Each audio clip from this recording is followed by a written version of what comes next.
Greetings, YouTubers. It's me, mrluisalonzo. On our last journey, or our last episode, we completed the Angler's Tunnel and we did side questing. We took the ghost from his ever-wandering past to his home and then subsequently to his grave, and we collected some pieces of hearts, continued the trading game, got some secret seashells, and now I think we're ready to tackle the next dungeon. The next dungeon is the Catfish's Maw. A maw is basically a mouth, so it's actually fitting for the level that we're about to tackle, because we actually entered the mouth of a catfish. In all honesty, this is my second recording of the Catfish's Maw, because the first recording was horribly bad. I mean, I didn't die during that recording, but it took so much time that I felt that it would have been like too much for you guys, so I decided to re-record, and this playthrough went a lot better. I saved 15 minutes. 15 minutes could save you 15% or more on car insurance. Maybe I should go with Geico. But if I would've stayed with the time that I had now, with the time I had then you guys would have to suffer with 15 minutes of me like finding out what to do and stuff. I mean, I may have beaten this game a long time ago, but that doesn't mean I memorize everything. Now, on our last, ooh, Martha, did you get your bra on? I'm glad that you have your bra on. Actually discovered something, learned a little bit something more, but when we get to that part, I'll let you know.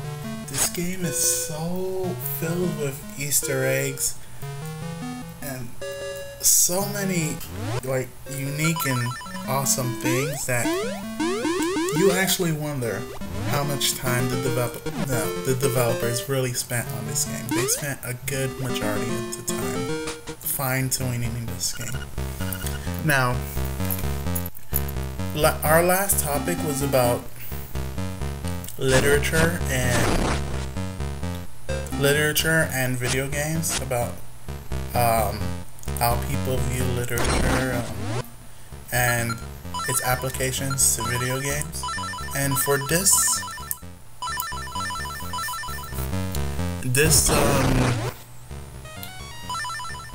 video, we're gonna be talking about something completely like unrelated to literature whatsoever. We're gonna be talking about materialism. What is materialism, you may ask? For those that don't know what materialism is, it's pretty much when you value like material objects. I'm looking up the definition of materialism right now. Materialism is a tendency to consider material possessions and physical comfort as more important than spiritual values. It's also the doctrine that nothing exists except matter and its movement and modifications. But the second definition is more scientific. We'll be focusing on the first definition.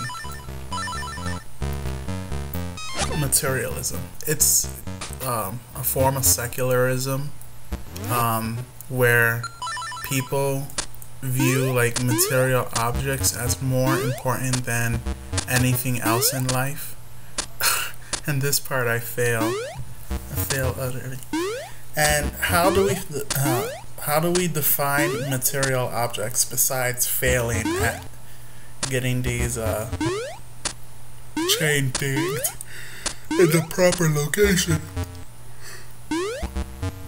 And yawning. Oh yes, finally. So basically any item that's like worldly or has exists in the real world as of this day is a material. That's the basic definition. So the computer that you're watching this video is a material, and the clothing that you have, that you're wearing, if you're wearing any clothing right now, I mean, there could be some people that are watching this naked. The potential exists, but there could be. That's a material. This video game right here is a material. And the list goes on and on. The water bottle that I use to keep my water is a material. And water is great. The iPod Shuffle that I'm charging is a material. The alarm clock on my desk is a material. The fan that keeps me cool during the winter nights is a material. Yes, I use a fan in Rochester where it would be like -degrees Celsius. Oh, not negative. It would be like -degrees Fahrenheit. So like 13 degrees Celsius. Frigid cold. And I love that. I love that. Now, materialism, it's pretty cool. Materialism has existed in our society, well, in all societies, for as long as, since the dawn of civilization. I mean, pre-civilization societies wouldn't consider materialism as much because they were more primarily focused on surviving like the winter cold or gathering food for the next day and so on and so forth. Materialism began to form with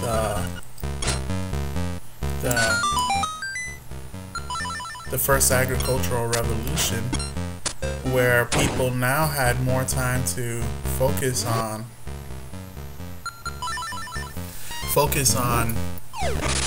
doing other things besides hunting, gathering, and getting food. So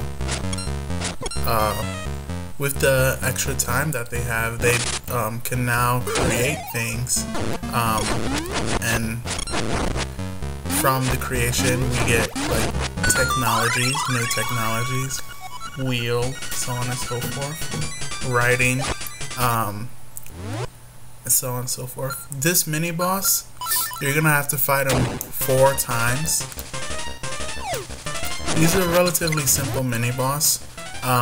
Because I cheated by looking at a speedrun, I know that when you use the bomb arrows, it's gonna like instantly attack him instead of waiting for bombs to like explode, which saved me so much time. And here's fail. I've got what's inside this box. Come and get it if you can, Master Stallful. Troll. What a troll.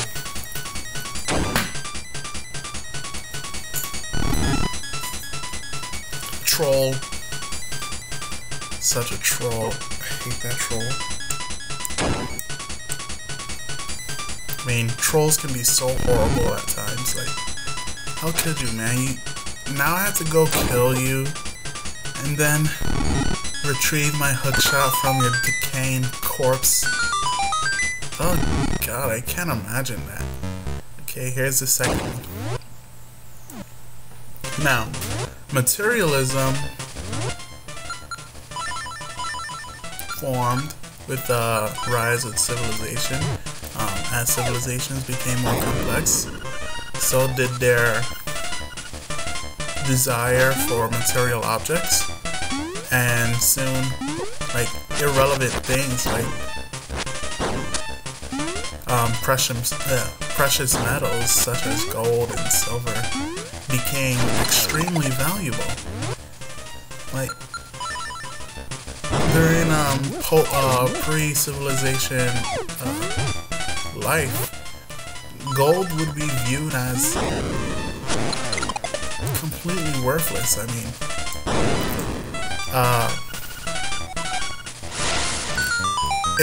if gold is not something to eat, then what the hell is the use of gold? That's what people would have thought back then. But we grew extremely sophisticated with our evolution, and now materialism is something that we value extremely so much.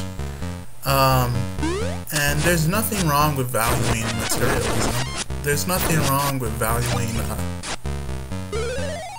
like items and wanting things, but sometimes materialism can go the wrong way. And an example of that will have to be money. Yes, money is material. I mean, if you think about it for a sec, anything that would be completely useless in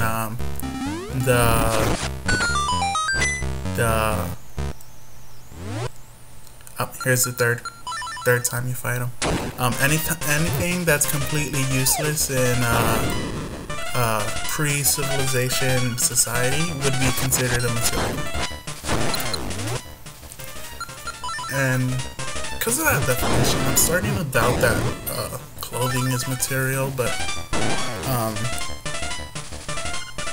I mean, clothing is ambiguous. If used for like protection and so on and so forth, then it wouldn't be a material. I mean, it wouldn't be a material. Like, to protect yourself from the harsh winter winds and the cold temperatures in life, it wouldn't be a material. But if you're trying to show off your materialistic wealth, then that's when material. That's when clothing is material. But money is like the most valued material in the history of the world so far.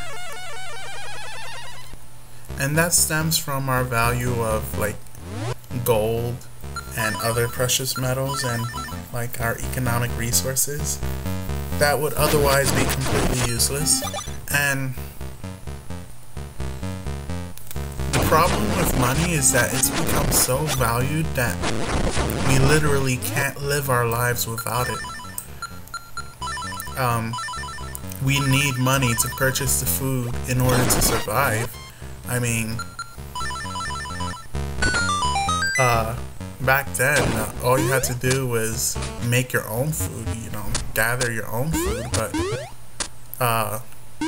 now, making food has become profitable. Another way of gathering the material that you need and crave, and like, we've gone so far in life, and some people would just like not even think about money in terms of food. And here's our fourth and final time we meet Master Selfos. Troll, derp, derp, derp, derp, derp, derp, derp. He's dead. Derp. And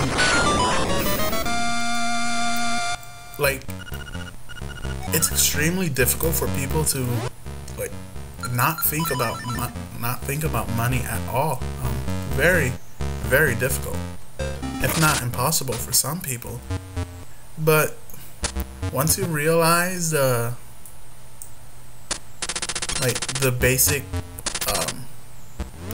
worthlessness of money, then you've gained a new insight to like life and stuff.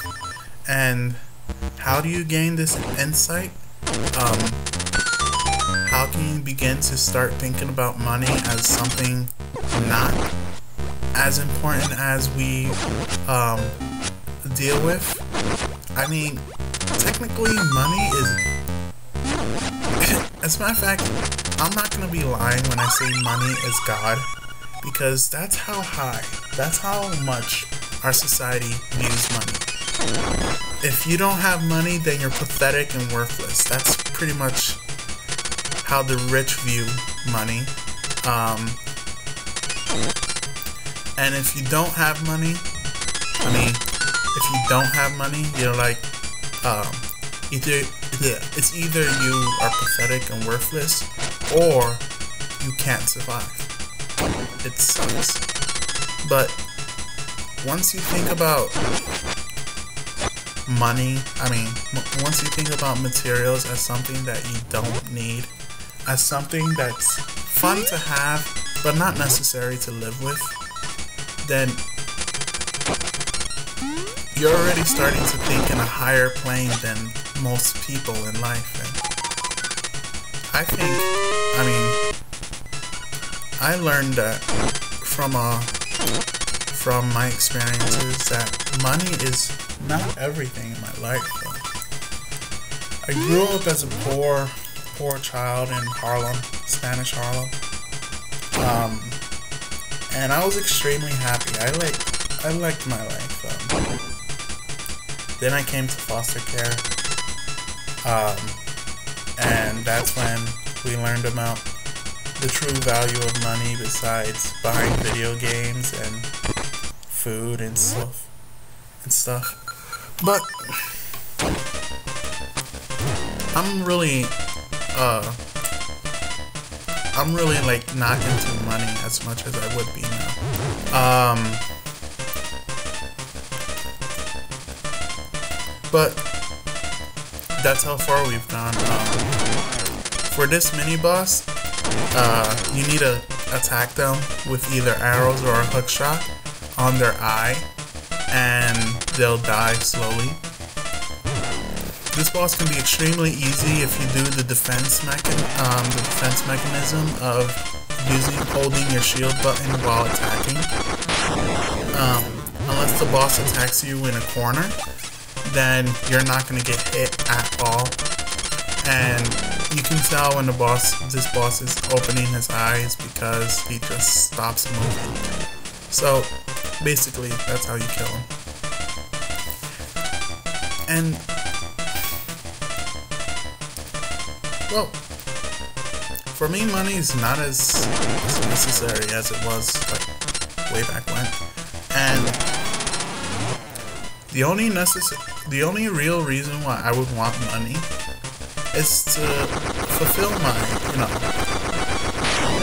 my wants, like my video game wants. Other than that, I spend money on two things: video games and food.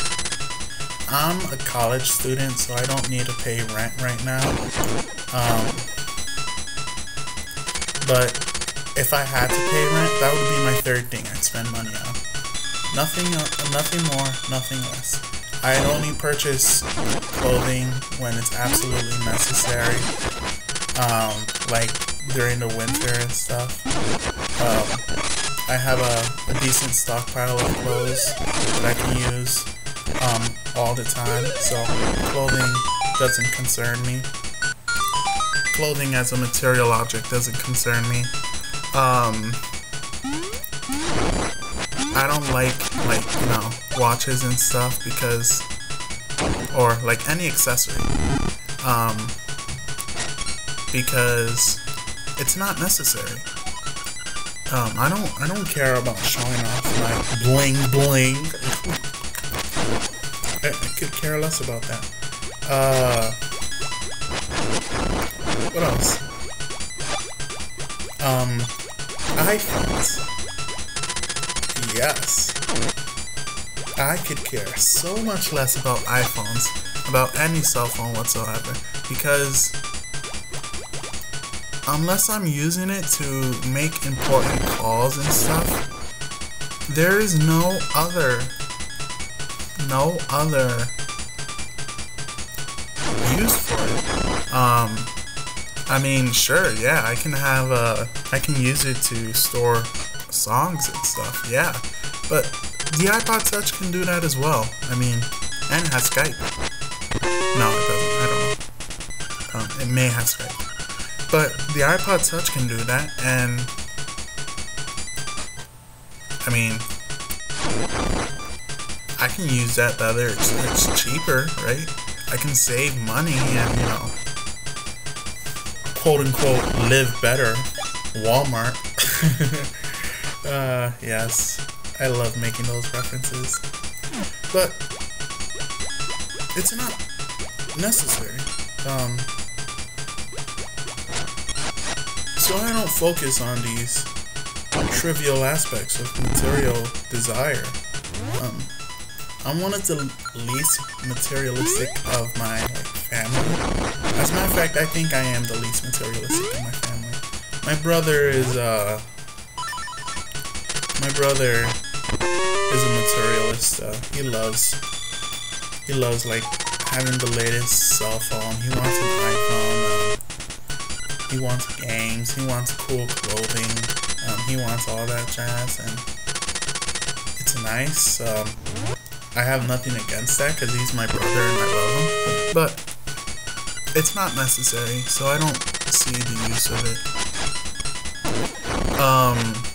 It's probably why I'm more financially sound than some people. And this goes with people like not prioritizing properly, and this kills so many people. This murders just everybody, because people want things more than people want things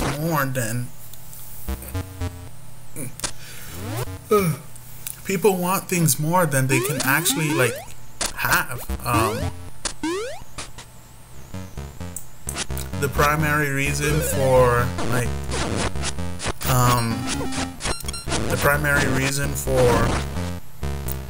the housing collapse of 2008, not just the bankers that, you know, want to make a profit because they're so extremely materialistic, but also because the people making these purchases with these credit, with the money that they don't have, because quite frankly, they want a new house. They want a house. And as important as having shelter is, the bare minimum is all that you need to survive. And I can understand wanting a cool looking house, but you don't need it.